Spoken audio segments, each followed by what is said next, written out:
Bismillahirrahmanirrahim. Assalamualaikum warahmatullahi wabarakatuh. Oke, kali ini kita akan mempelajari bab selanjutnya setelah UTS ya, yaitu tentang lapisan bumi. Nah, kalau di buku kalian lapisan bumi itu di bab 10. Nah, kalau di sini di bab 5. Ini soalnya bukunya buku semester 2. Oke, perlu kita ketahui bahwa Bumi merupakan planet ketiga dalam sistem galaksi Bima Sakti, yang mana Bumi ini merupakan planet satu-satunya yang dapat ditinggali. Nah, bagaimana dengan planet-planet yang lain? Nah, untuk planet-planet yang lain itu masih diteliti lebih lanjut, dan sekarang NASA, National Aeronautics and Space Administration atau kita kenal NASA, mereka sedang meneliti planet Mars, apakah planet Mars tersebut bisa dihuni atau tidak, seperti itu. Karena planet Mars dari bentuknya, kemudian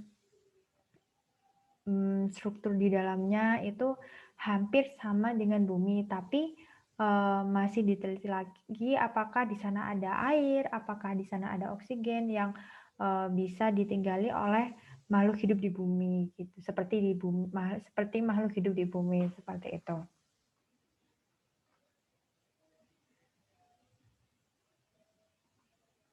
Oh ya, yang ini ya, di mana seperti yang kita ketahui bahwa sebuah bola hanya memiliki selimut yang menyelubungi permukaan saja, sedangkan bagian dalamnya kosong. Nah, apakah planet kita seperti itu juga? Apakah di dalamnya juga kosong seperti bola? Nah, ini ada kegiatan.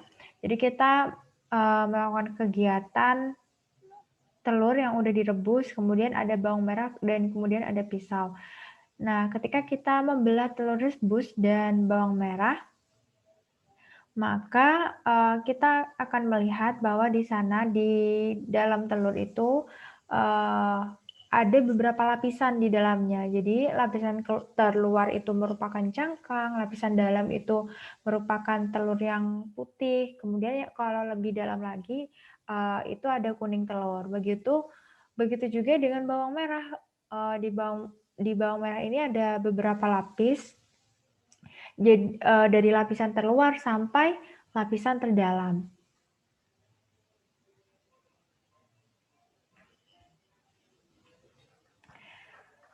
Kemudian ini yang sudah Ibu jelaskan tadi, hingga saat ini Bumi merupakan satu-satunya planet dalam galaksi Bima Sakti yang diketahui mampu menunjang adanya kehidupan.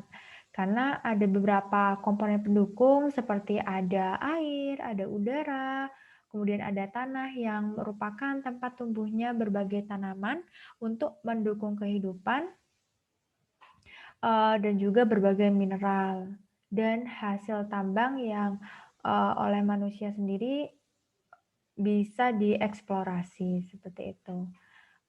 Mineralnya seperti apa saja? Ada emas, besi, batu bara, dan lain sebagainya. Contohnya adalah PT Freeport di Papua. Jadi mungkin kalian pernah mendengar PT Freeport di Papua yang ini. Jadi PT Freeport ini merupakan PT tambang emas di Papua. Nah, PT ini udah yang punya itu orang Amerika ya. Yang punya orang Amerika tapi nambangnya di Indonesia. Seperti itu. Nah, jadi PT Freeport di Papua ini memiliki kedalaman hingga 1.785 meter. Kemudian ada juga kedalaman tambang batu bara yang bervariasi mulai dari 100 sampai 350 meter. Nah, ini berdasarkan fakta tersebut kita bisa mengetahui bahwa Pada kedalaman tertentu, bumi ini memiliki penyusun yang berbeda, di mana pada bagian dalam bumi ini tersusun atas sebuah cairan. Contohnya ketika kita sedang mengamati gunung meletus atau gunung berapi yang sedang meletus seperti itu. Nah, salah satu material yang dimuntahkan ketika letusan gunung berapi adalah lava. Lava. Lava ya, bukan larva apa kartun ulat gitu ya, larva. Oke. Yaitu magma dari dalam bumi yang keluar ke permukaan. Jadi ada sebuah cairan yang sangat panas sekali yang keluar ke permukaan bumi seperti itu. Yang mana ketika cairan tersebut keluar dari permukaan bumi, tanahnya menjadi tandus gitu ya. Sawah-sawahnya seperti itu. Tapi lama kelamaan dari keluarnya lava tersebut, tanah yang awalnya tandus tanah tersebut lama-kelamaan menjadi subur seperti itu. Nah, berdasarkan fakta tersebut dapat diketahui bahwa jauh di dalam bumi juga terdapat cairan berupa magma yang menjadi salah satu penyusun bumi. Jadi ketika kita lihat ini ya seperti ini. Jadi bumi ini memiliki lapisan-lapisan penyusun, mulai dari lapisan paling dalam hingga lapisan terluar. Jadi ketika bumi dibelah, maka kurang lebih wujudnya seperti ini. Di mana ada atmosfer. Dia sebagai lapisan terluar yang merupakan pelindung bumi dari meteor-meteor seperti itu, dari bintang benda-benda luar angkasa. Kemudian ada mantel bumi, ada inti bumi, dan juga inti dalam. Nah, kemudian secara umum bumi ini terdiri atas 3 komponen utama. Ada komponen gas yang disebut atmosfer, kemudian ada komponen padatan yang disebut litosfer, dan komponen air yang disebut hidrosfer, seperti itu. Selain 3 komponen ini, bumi ini juga memiliki komponen lainnya, yaitu ada bumi bagian es yang disebut kriosfer, kemudian ada bagian bumi yang merupakan tempat berlangsungnya kehidupan, yaitu namanya biosfer. Nah, kita ke atmosfer dulu. Seperti yang udah dijelaskan sebelumnya, bahwa bumi ini merupakan salah satu-satunya planet yang bisa ditempati oleh makhluk hidup. Contohnya pada makhluk hidup yang aerob, dia yang membutuhkan oksigen, di mana di bumi ini terdapat oksigen untuk menunjang kehidupan makhluk hidup. Untuk apa? Salah satunya untuk bernafas. Nah, udara di bumi ini itu terdapat pada bagian atmosfer, di mana atmosfer ini merupakan berasal dari 2 kata Yunani, yaitu atmos yang berarti uap, kemudian spaira yang berarti lapisan. Jadi atmosfer ini merupakan lapisan uap yang menyelimuti bumi, seperti itu. Ini ya, jadi di atmosfer ada apa aja? Ada campuran gas, ada cairan juga, ada cairan dan juga padatannya juga, yang nantinya menyelimuti bumi dari permukaan bumi sampai luar angkasa. Nih, bagaimana terbentuknya atmosfer? Jadi atmosfer ini pada awalnya terbentuk dari letusan gunung berapi yang kaya nitrogen dan juga karbon dioksida, tetapi sedikit oksigen. Kemudian akibat organisme fotosintetik yang mengolah karbon dioksida menjadi oksigen dan juga melepaskan oksigen ke atmosfer sebagai hasil pengolahan makanan yang memanfaatkan cahaya matahari. Nah, setelah terdapat oksigen di atmosfer, maka terbentuklah ozon. Ini ya, ozon atau O3. Di mana ozon ini memiliki peran yang sangat penting bagi keberlangsungan hidup organisme yang ada di bumi, yakni ozon ini dia itu melindungi bumi dari radiasi matahari yang sangat berbahaya sekali bagi organisme di bumi. Jadi apabila tidak ada ozon, maka radiasi matahari yang berbahaya bisa masuk ke bumi. Kemudian apabila kita kena radiasi matahari tersebut, bisa menyebabkan salah satunya penyakit kanker, seperti itu. Selain itu, ozon juga melindungi tumbuhan hijau sehingga tumbuhan tersebut dapat berkembang dan menghasilkan banyak oksigen. Di mana saat ini berbagai organisme yang hidup di bumi sangat bergantung sekali dengan banyak oksigen di atmosfer, seperti itu ya. Nah ini kalau kita lihat atmosfer ini tersusun atas gas nitrogen ya, yang paling banyak sendiri ya gas nitrogennya itu mencapai 78%, kemudian oksigen menyusun 21% di atas atmosfer, dan sisanya merupakan gabungan dari karbon dioksida, ada argon, kemudian beberapa gas lain yang menyusun sebagian kecil di atmosfer, seperti itu. Nah, seiring berjalannya waktu, komposisi atmosfer berubah dalam jumlah yang kecil namun memberi dampak yang besar bagi kehidupan.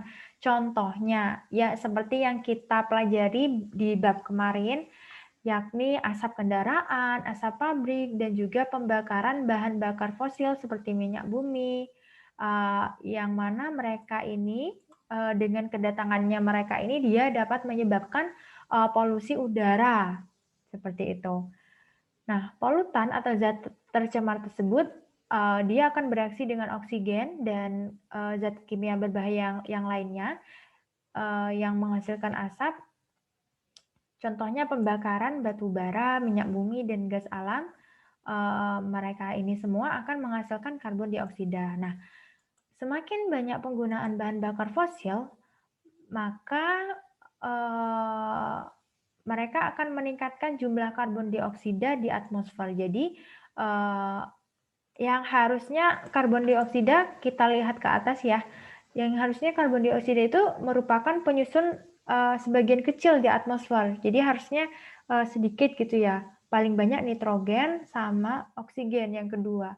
Nah, karena asap pabrik, asap kendaraan bermotor itu semakin lama semakin banyak, maka oksigen di atmosfer itu semakin menjadi sebagian kecil. Jadi bukan sebagian nomor 2 lagi, tapi udah nomor 3 ya, udah turun gitu. Kemudian selain di atas tadi Ibu sudah menjelaskan bahwa selain gas di atmosfer bumi itu juga ada padatan dan juga zat cair yang jumlahnya sangat kecil sekali. Contohnya, padatan di atmosfer adalah debu, di mana partikel debu ini menjadi bagian atmosfer karena terbawa angin yang berembus di permukaan bumi hingga ke udara. Kemudian zat cair pada atmosfer sering yang dijumpai adalah sekumpulan tetesan air yang berbentuk awan, di mana awan ini terbentuk karena proses penguapan air di permukaan bumi, kemudian menjadi satu dan menjadi awan. Nah, di sini ada lapisan atmosfer. Contohnya ketika kita menyeduh kopi, kemudian kita biarin, lama-kelamaan ada yang turun ke bawah, kayak apa ya, padatan gitu ya, bubuknya sama ada yang di atasnya itu kopi yang udah tercampur dengan air gitu. Dimana ketika kita amati pada lapisan atas, kopi tersebut memiliki warna yang lebih cerah dibandingkan lapisan bawahnya. Nah, seperti dengan secangkir kopi tersebut, nah, atmosfer bumi itu juga terdiri beberapa lapisan. Jadi di sini ada 5 lapisan yang mana karakteristik pada setiap lapisan itu berbeda-beda. Lapisan bawah troposfer, stratosfer, mesosfer, termosfer, dan exosfer. Jadi yang paling atas namanya exosfer. Ini juga ada ketinggian-ketinggian. Jadi kalau di exosfer itu tempatnya satelit-satelit. Kemudian di termosfer ini ada lintasan meteor, kemudian pesawat ruang angkasa. Kemudian lapisan ozon itu ada di lapisan stratosfer. Kemudian troposfer itu masih bisa dijangkau oleh jet ya. Nih, secara garis besar atmosfer bumi terbagi menjadi 2, yaitu bagian bawah dan juga bagian atas. Di mana bagian bawah ini terdiri atas troposfer dan stratosfer. Ini bagian bawah, kemudian bagian atas terdiri dari mesosfer, termosfer, dan exosfer. Nah,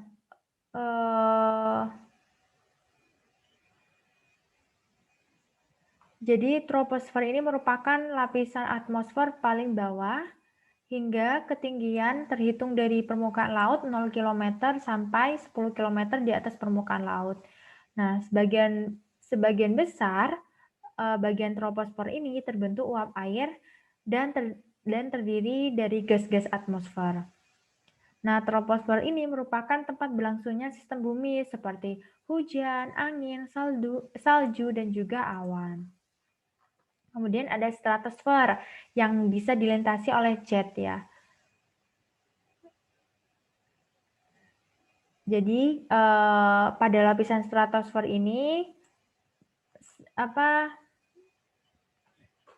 perkiraan ketinggiannya itu antara 10 sampai 50 km dpl.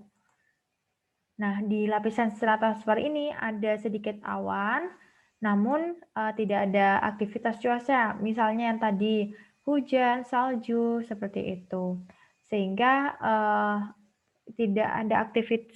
karena tidak ada aktivitasnya cuaca, maka tidak mengganggu penerbangan, seperti itu. Nah, sebagian besar stratosfer ini terdiri atas gas ozon atau O3, yang mana udah kita bahas sebelumnya, yakni ozon ini melindungi kita dari radiasi matahari, seperti itu. Kemudian ada mesosfer. Nah, ketika kita melihat fenomena meteor, kita menganggap bahwa meteor itu jatuh atau melintasi bumi dan kemudian menghilang. Namun yang sebenarnya terjadi adalah meteor itu sedang menuju bumi. Jadi meteor itu mau ke bumi gitu. Akan tetapi meteor tersebut terbakar habis di atmosfer. Dengan demikian meteor tersebut seolah-olah melintasi bumi. Nah, lapisan atmosfer yang membakar habis meteor tersebut adalah mesosfer, di mana perkiraan ketinggiannya 50 sampai 85 km dpl. Nah, di mana lapisan ini menjadi lapisan pelindung bumi dari benda-benda luar angkasa. Kebanyakan meteor atau benda-benda jatuh yang menuju bumi akan terbakar habis di mesosfer. Jadi di beberapa lapisan bumi itu, lapisan atmosfer itu ada lapisan yang bisa membakar seperti itu. Jadi suhunya itu lebih tinggi, ada yang suhunya itu lebih rendah. Jadi misalnya meteornya itu udah masuk ke bagian mesosfer. Jadi meteor itu kan merupakan batu-batu yang ada di luar angkasa. Lama-kelamaan dia akan habis karena terbakar, karena melewati lapisan mesosfer yang mana mereka ini bisa terbakar. Kemudian ada di lapisan atmosfer yang mana dia itu menjadi beku. Seperti itu, karena suhu di lapisan tersebut itu dingin sekali. Kemudian termosfer. Oh ini, ketika sebuah pesawat ulang-alik milik NASA bersamaan dengan peluncuran teleskop Hubble, pernahkah kita terfikirkan di mana sih teleskop Hubble tersebut? Nah, apakah masih di bumi? Jadi, teleskop Hubble milik NASA itu mengorbit pada termosfer, lapisan atmosfer bagian termosfer, di mana kisaran ketinggian lapisan termosfer ini 85 sampai 500 km dpl. Dinamakan termosfer karena suhunya yang sangat panas. Jadi ini ya, yang seperti Ibu katakan. Jadi ada lapisan atmosfer yang suhunya itu berbeda-beda. Jadi setiap lapisan itu memiliki karakteristik yang berbeda. Ada yang panas banget, ada yang dingin banget. Selain sebagai tempat mengorbitnya teleskop Hubble dan pesawat ulang-alik, termosfer juga berfungsi sebagai pelindung bumi dari radiasi sinar ultraviolet. Ini ya. Ini teleskop Hubble. Teleskop Hubble ini merupakan teleskop luar angkasa yang diciptakan oleh Edwin Hubble pada tahun 85, di mana 5 tahun kemudian teleskop ini diangkasakan oleh NASA, tepatnya tahun 90, yang memiliki berat 11.000 kilo, yang mengorbit di ketinggian 559 km. Jadi apa sih fungsinya teleskop Hubble itu? Nah, fungsi dari teleskop Hubble ini membantu tim luar angkasa atau tim peneliti ketika dalam perkembangan ilmu astronomi. Jadi dengan adanya teleskop Hubble ini, para ilmuwan mengobservasi dan mempelajari tentang alam jagat raya ya, seperti luar angkasa, lubang hitam, galaksi, dan lain-lain.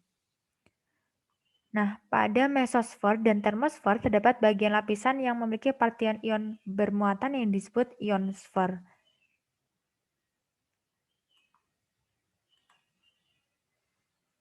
Ini ya. Jadi ada lapisan yang mana lapisan tersebut itu memiliki partikel ion atau partikel yang bermuatan, bisa bermuatan positif atau bermuatan negatif. Nah, ketika kita mendengar radio pada malam hari, siaran radio di kota lain terdengar lebih jelas. Hal ini disebabkan karena adanya lapisan ionosfer.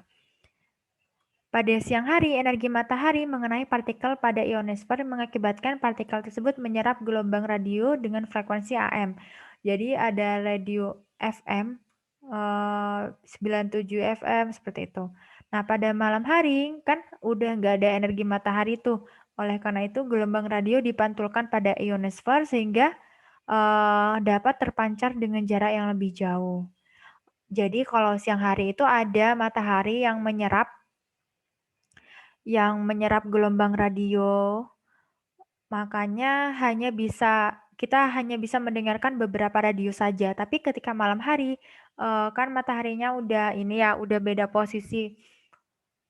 Nah, pada malam hari gelombang radio tersebut yang ada di seluruh dunia itu terpantulkan oleh lapisan ionosfer, di mana pancarannya itu bisa lebih jauh seperti itu. Ini ya. Kemudian ada lapisan eksosfer. Nah, di mana lapisan eksosfer ini merupakan lapisan yang letaknya satelit ya. Contohnya satelit-satelit buatan yang dibuat oleh berbagai negara.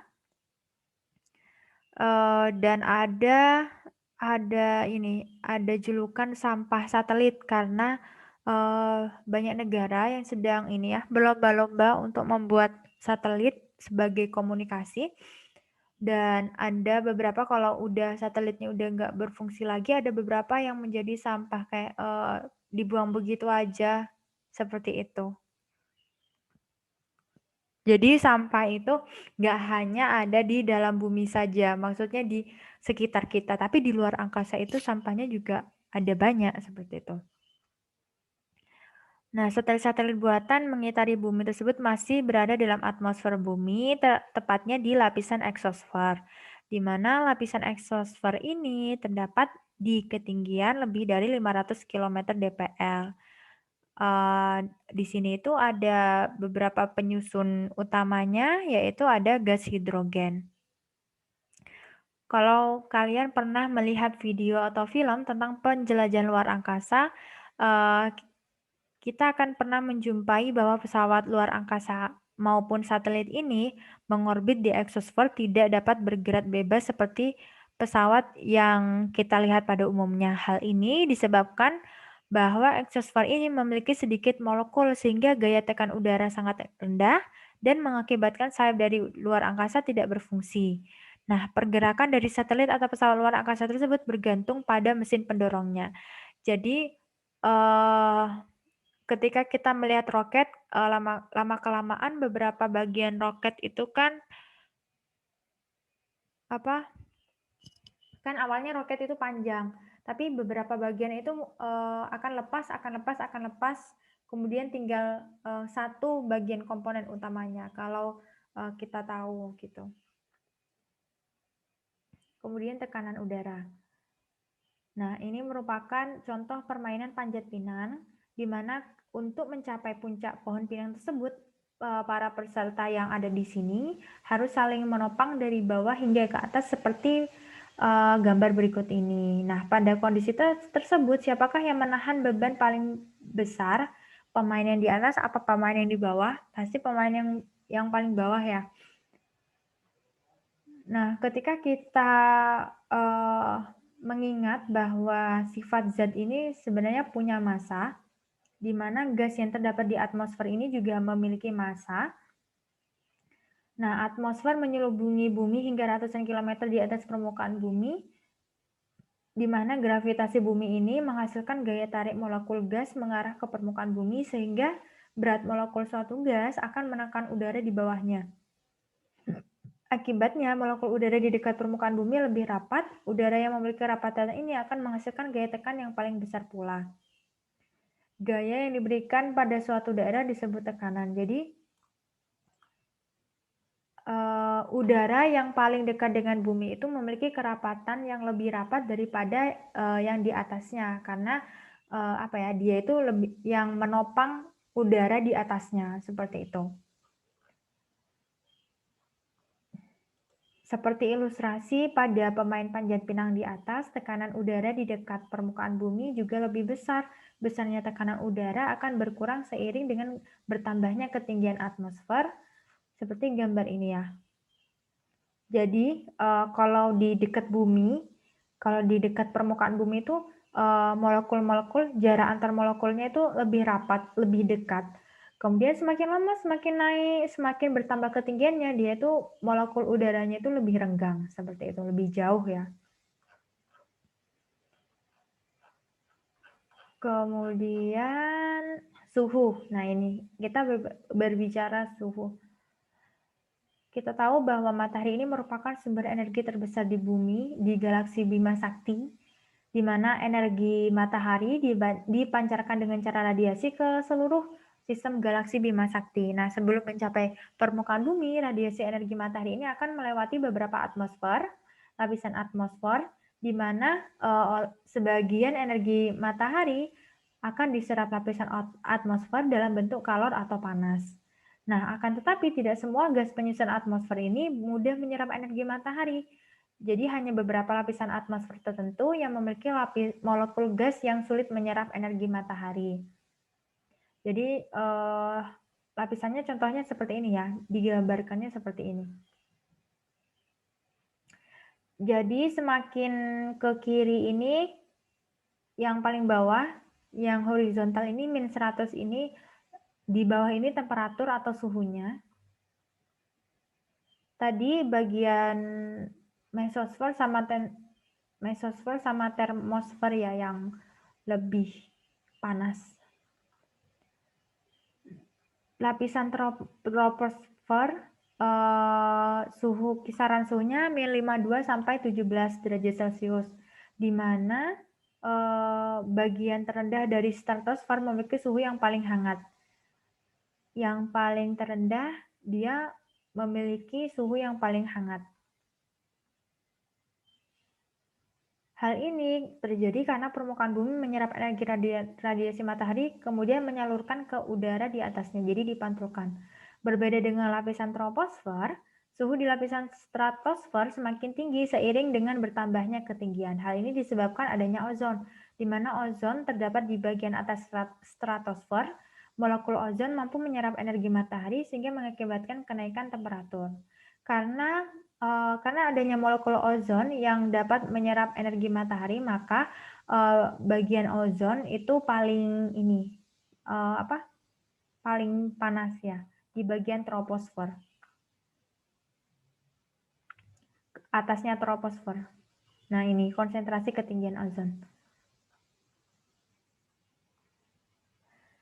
Kemudian ada lapisan mesosfer yang memiliki karakteristik seperti stratosfer.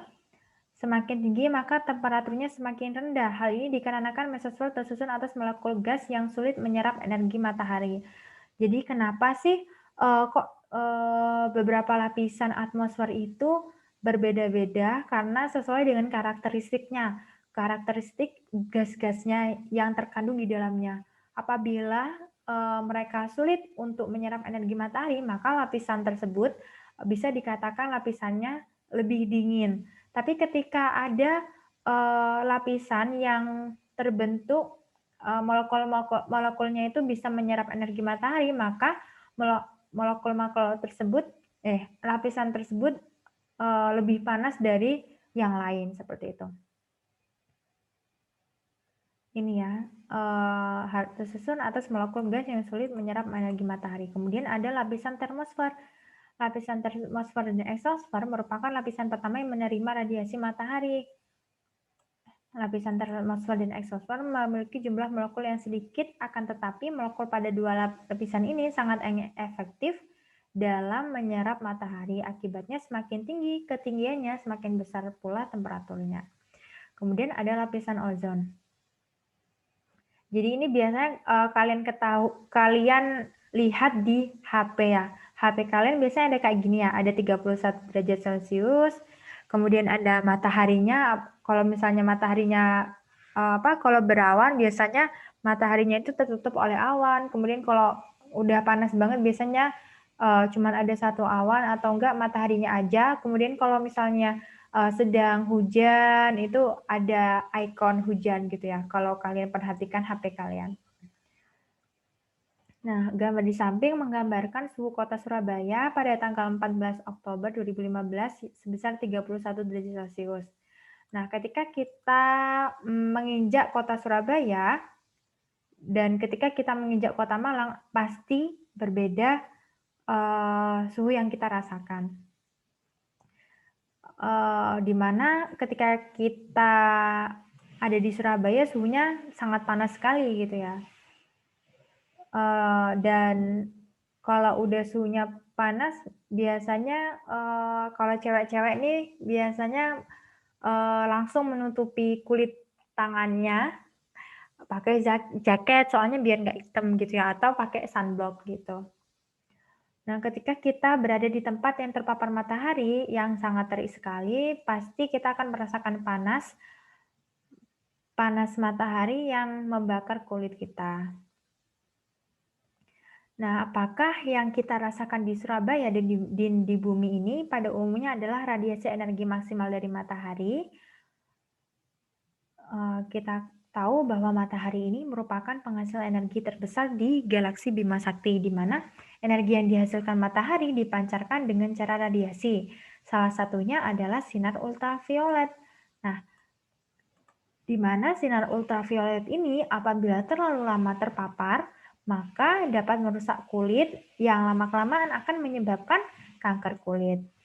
Akan tetapi, hanya 50% dari energi radiasi matahari yang sampai ke permukaan bumi. Jadi, hanya 50% yang kita rasakan atau yang sampai di permukaan bumi. Nah, pada kenyataannya jumlah radiasi ultraviolet yang sampai ke permukaan bumi itu hanya 1% karena 99%-nya itu diserap oleh lapisan ozon yang sudah kita bahas tadi. Yang mana ada di lapisan stratosfer ya, lapisan ozon itu tersusun atas oksigen sebagai bahan dasarnya. Jadi bahan dasar lapisan ozon untuk melindungi bumi dari radiasi ultraviolet, sinar ultraviolet itu bahan dasarnya adalah oksigen, di mana oksigen yang kita hirup memiliki 2 atom oksigen di dalamnya.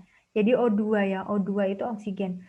Nah, satu molekul ozon memiliki 3 atom oksigen, trioksigen. Yang berikatan ozon ini berfungsi menyerap sebagian besar radiasi ultraviolet yang ada di dalam atmosfer. Kandungan ozon dalam stratosfer sangat tinggi sehingga melindungi bumi dari radiasi matahari yang berbahaya. Sehingga ozon ini menyerap sebagian besar radiasi ultraviolet. Walaupun lapisan ozon ini tidak dapat kita lihat keberadaannya, tapi bumi ini sangat bergantung pada lapisan ozon tersebut. Nah, konsentrasi ozon, maksudnya itu kandungan ozon ini juga dapat berubah-ubah setiap waktunya. Salah satunya faktor CFC, adanya gas chlorofluorokarbon, yang mana gas CFC ini berasal dari pendingin lemari es, ada AC, ada juga parfum. Di mana gas CFC ini mampu memecah molekul ozon yang ada di atmosfer. CFC ini kan terdiri dari karbon, fluor, sama klorin. Di mana kandungan klorinnya yang dari CFC ini, dia itu dapat memecah molekul ozon seperti yang digambarkan di bawah ini. Jadi ini ada sinar ultraviolet yang dapat menghancurkan molekul CFC. Kemudian atom klorin yang lepas dapat menghancurkan ozon O3. Atom klorin jika bergabung dengan atom oksigen, dia akan menghasilkan ikatan oksigen klorin. Atom yang bebas dari oksigen dapat menghancurkan ikatan oksigen klorin. Atom oksigen yang menyatu kembali dapat membentuk molekul normal. Kemudian atom klorin yang lepas dapat menghancurkan lagi. Jadi seperti itu seterusnya ya. Ketika CFC berada di atmosfer, maka sinar ultraviolet memecah molekul CFC yang kemudian atom klorinnya bebas, kemudian mendekati oksigen dan juga memecah molekul ozon, oksigen yang ada di ozon.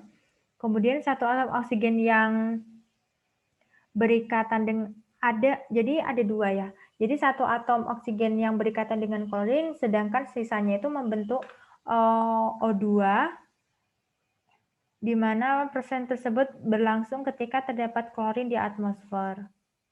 Jadi seperti itu seterusnya.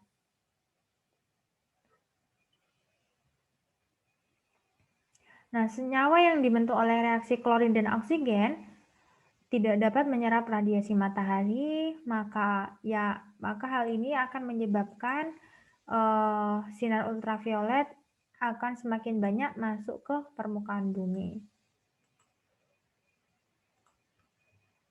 Ini ya, ini merupakan ozon yang udah berlubang. Ini tahun 1980, kemudian 1990, tahun 2000, tahun 2010, terus apa kabar di 2020 seperti itu. Fenomena yang terjadi mencairnya es di kutub utara.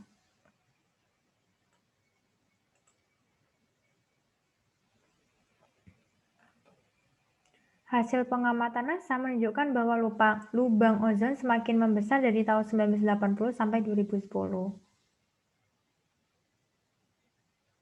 Kemudian ada litosfer, di mana litosfer ini merupakan salah satu bagian pembentuk bumi. Ini ya, contohnya ketika kita bercocok tanam, terus kemudian kita gali, ada beberapa struktur tanah yang berbeda-beda. Yang pasti yang atas akan berbeda yang paling bawah. Dimana yang paling bawah itu kebanyakan batuan dan yang dibusukkan oleh jasad renik itu ada di bagian atas, sehingga yang paling atas itu yang paling banyak bahan organiknya dan paling subur kalau kita menanami tanaman. Pada bagian tengah terdapat tanah dengan struktur yang lebih keras, yang mana pada bagian ketiga tanah tersebut dia tersusun dari bebatuan yang keras. Kemudian ini tanah atau bebatuan yang ada di bumi itu disebut litosfer, yang mana dia itu berasal dari bahasa Yunani, litos batuan, sphaira atau lapisan. Jadi litosfer merupakan lapisan batuan yang ada di bumi.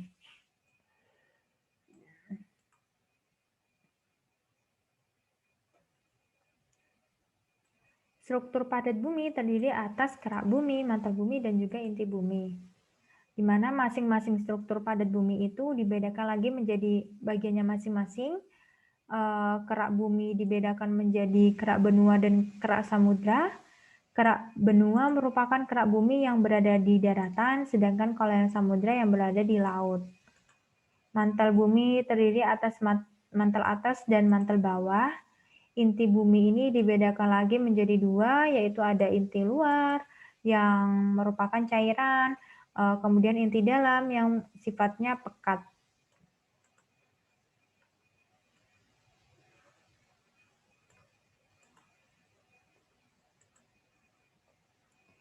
Ini ya, berdasarkan struktur bumi, ada dua teori mendasar yang perlu kita ketahui, ada teori tektonik lempeng, serta teori gempa bumi dan gunung berapi.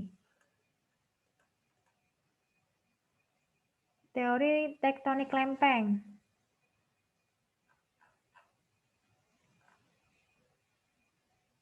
Jadi ini ada seorang ahli meteorologi asal Jerman, namanya Alfred Wegener, yang mengajukan sebuah teori dikenal dengan teori pergerakan benua. Di dalam teorinya, dia menjelaskan bahwa pada zaman dahulu, semua benua di bumi itu menyatu sebelum membentuk sebuah daratan yang sangat luas. Jadi sekitar 200 juta tahun yang lalu, benua tersebut itu lama-kelamaan terpisah dan bergerak menjauh secara perlahan. Nah, untuk lebih jelasnya, kalian akan mempelajarinya di mapel IPS ya. Jadi dulunya seperti ini. Jadi semua benua itu menyatu, Australia menyatu, Afrika menyatu, Amerika, Eurasia, India. Kemudian lama-kelamaan mereka akan terpisah. Nah, hal ini juga didukung adanya penemuan fosil yang mendukung teori pergerakan benua. Salah satunya fosil Mesosaurus yang ada di Amerika Selatan dan juga di Afrika, di mana Mesosaurus ini merupakan jenis reptil yang hidup di darat dan juga di air tawar. Wegener ini beranggapan bahwa Mesosaurus ini tidak mungkin berenang di samudra untuk sampai ke benua lain.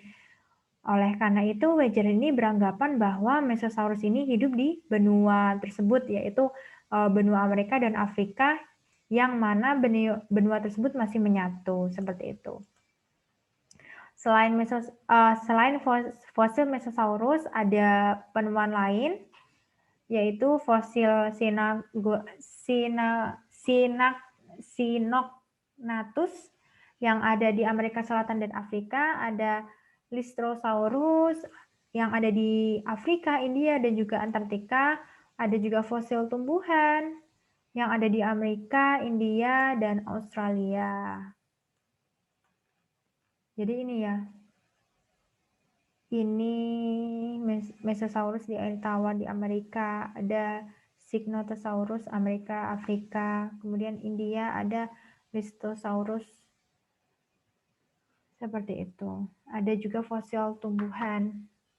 Nah, jika benua pernah menyatu, maka bebatuan yang menyusun benua tersebut juga akan memiliki kesamaan. Contohnya struktur berbatuan pegunungan Appalachian di Amerika Selatan yang memiliki kesamaan dengan batuan di Greenland dan Eropa Barat. Selain itu, struktur batuan di Amerika Serikat Amerika Selatan, maksudnya Amerika Selatan dan Afrika, di sana itu juga memiliki kesamaan juga. Nah, kesamaan struktur bebatuan ini juga merupakan salah satu faktor pendukung bahwa benua ini pernah menyatu. Nah, akan tetapi teori pergerakan benua yang dianjurkan Wegener ini tidak dapat menjelaskan bagaimana cara benua tersebut berpisah dan bergerak jauh. Oleh karena itu, teori Wegener ini waktu itu ditolak. Kemudian pada awal 1960 ada ilmuwan dari Princeton University yang namanya Harry Hess, di mana Harry Hess ini mengajukan teori namanya seafloor spreading atau pergerakan dasar laut. Di mana Hess ini menjelaskan bahwa di bawah kerak bumi itu tersusun atas material yang sangat panas sekali yang memiliki massa jenis yang sangat rendah. Akibatnya material tersebut naik ke punggung kerak samudra yang kemudian material tersebut bergerak ke samping bersama dasar kerak samudra sehingga bagian dasar kerak samudra tersebut menjauh dari punggung kerak samudra dan membentuk sebuah patahan. Jadi ini ya. Jadi yang dari dalam ini keluar, jadi yang di atas ini dia itu mengalami patahan. Nah, karena dasar kerak samudra menjauh sehingga terbentuk patahan, maka magma naik ke atas dan mengisi patahan tersebut. Nah, magma yang sudah sampai ke atas ini nantinya akan mendingin dan juga lama-kelamaan akan membentuk kerak yang baru. Nah, teori seafloor spreading ini, dia mampu menjelaskan bagaimana proses terbentuknya lembah maupun gunung bawah laut. Jadi kita tahu bahwa gunung itu nggak hanya ada di atas daratan saja, tapi di bawah laut itu juga ada gunung seperti itu. Nah, selain itu juga didukung oleh penelitian bahwa usia batuan dasar laut dengan kapal Glomar Challenger yang juga memperkuat teori ini, di mana berdasarkan penelitian tersebut dapat diketahui bahwa usia batuan pada punggung kerak samudra itu lebih tua dari usia batuan pada dasar kerak. Hal ini yang menunjukkan bahwa batuan di punggung kerak samudra baru terbentuk karena efek seafloor spreading. Seperti itu. Nah, sekitar tahun 60 tersebut, para ilmuwan mengembangkan sebuah teori yang berdasarkan teori continental drift dan seafloor spreading, di mana teori ini disebut sebagai teori teknik tektonik lempeng, di mana berdasarkan teori ini kerak bumi dan bagian atas dari mantel bumi terbagi menjadi beberapa bagian yang disebut sebagai lempeng, di mana lempeng ini bersifat plastis, artinya dapat bergerak kemana aja. Jadi lempeng ini tersusun atas kerak dan bagian atasnya itu ada mantel bumi. Jadi ini ya, ada lempeng kerak benua, ada lempeng kerak samudra, seperti itu. Jadi di bagian luar bumi, berdasarkan teori tektonik lempeng ini, di bagian luar bumi itu ada litosfer yang dingin dan kaku yang tersusun oleh astenosfer, di mana astenosfer ini bersifat plastis. Jadi lempengnya ini seolah-olah mengapung dan bergerak di atas astenosfer. Ini ya. Ketika lempeng bergerak akan terjadi interaksi antar lempeng. Lempeng yang bergerak saling menjauh dan memisah. Selain itu, lempeng tersebut bisa saling mendekat dan bisa bertubrukan antar lempeng.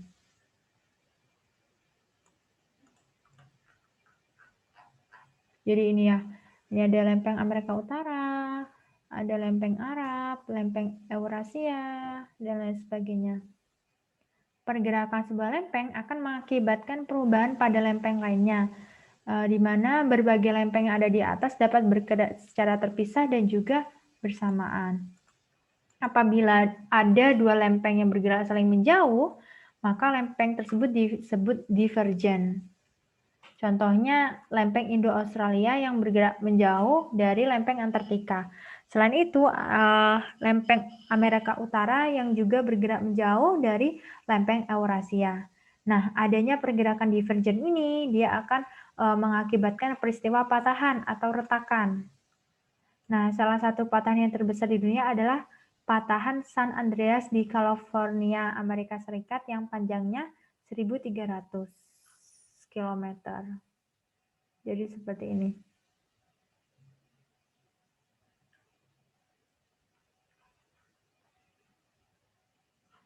Nah, tadi kan dua lempeng yang menjauh. Nah, sekarang ada dua lempeng yang mendekat yang namanya konvergen. Di mana contohnya lempeng yang konvergen Indo-Australia dengan lempeng Filipina. Kemudian ada lempeng Indo-Australia dengan lempeng Eurasia. Nah, pergerakan lempeng secara konvergen ini akan mengakibatkan tabrakan antar lempeng yang mengakibatkan fenomena subduksi atau tabrakan antar benua. Jadi, subduksi ini merupakan hasil tabrakan lempeng samudra dengan lempeng benua yang mengakibatkan lempeng samudra ini menyelusup ke bawah lempeng benua. Jadi ini contohnya subduksi. Lempeng samudranya ini menyelusup masuk ke lempeng benua.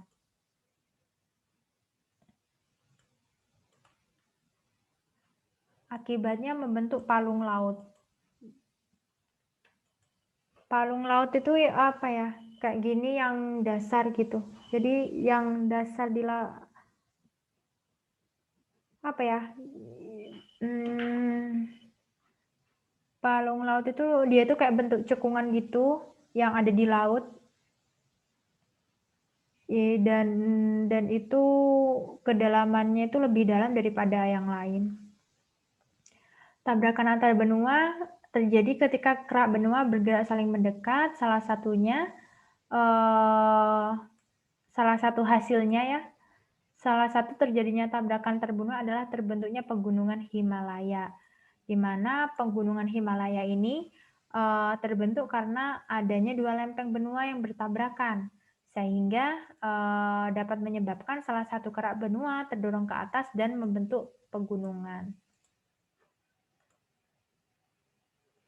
Penyebab terjadinya pergerakan lempeng tektonik, ketika kita memasak air mendidih, ini ada teori konveksi cair, di mana akan timbul gelembung-gelembung udara yang bergerak naik dan hilang di permukaan.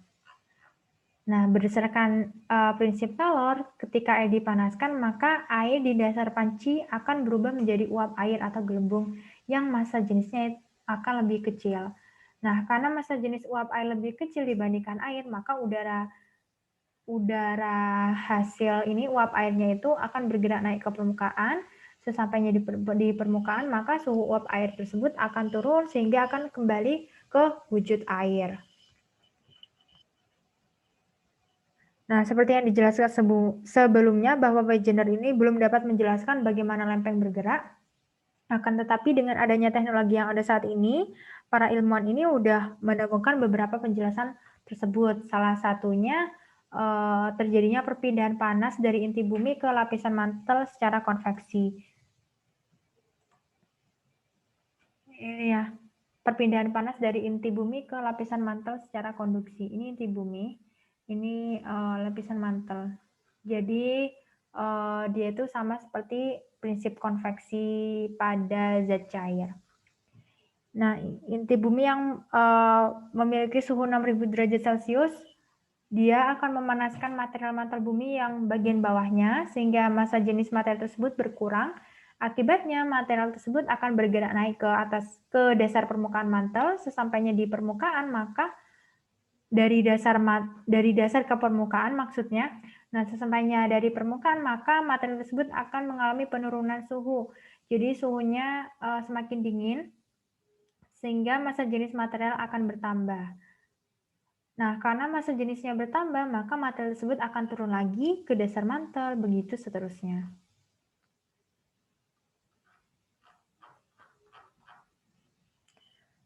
Nah, berdasarkan penjelasan di atas, kita sudah mengetahui bahwa bumi ini merupakan planet yang sangat dinamis, dengan intinya yang panas.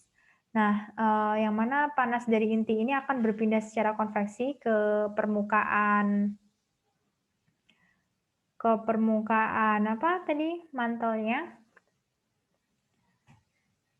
di mana panas dari inti bumi ini akan berpindah secara konveksi sehingga mengakibatkan pergerakan antar lempeng, di mana ketika lempeng bergerak maka akan terjadi interaksi antar lempeng. Interaksi antar lempeng ini dapat menyebabkan palung laut apabila, dia apa tadi, dibduksi, ini ya, subduksi atau, tabrakan antar lempeng kontinental yang membentuk Gunung Himalaya. Seperti itu. Oke, untuk gempa bumi dan gunung berapi kita belajar besok ya. Karena waktunya sudah cukup lama. Jadi ini materinya lumayan banyak untuk atmosfer ini. Kita nanti juga akan mempelajari tentang tsunami, gempa bumi, kemudian gunung berapi. Bagaimana cara ketika ada gempa gitu, bagaimana cara apa yang akan kita lakukan ketika gempa berlangsung atau gempa terjadi seperti itu. Ini yang gunung berapi dan lain sebagainya. Oke, sampai di sini dulu. Jika ada pertanyaan langsung saja WA Ibu. Ini insya Allah minggu depan sudah mulai Google Meet karena hari ini ada pembinaan KSN. Terima kasih kepada anak-anak yang sudah melihat video ini sampai akhir. Sekian dari Ibu. Ibu minta maaf apabila terdapat banyak kekurangan. Wassalamualaikum warahmatullahi wabarakatuh.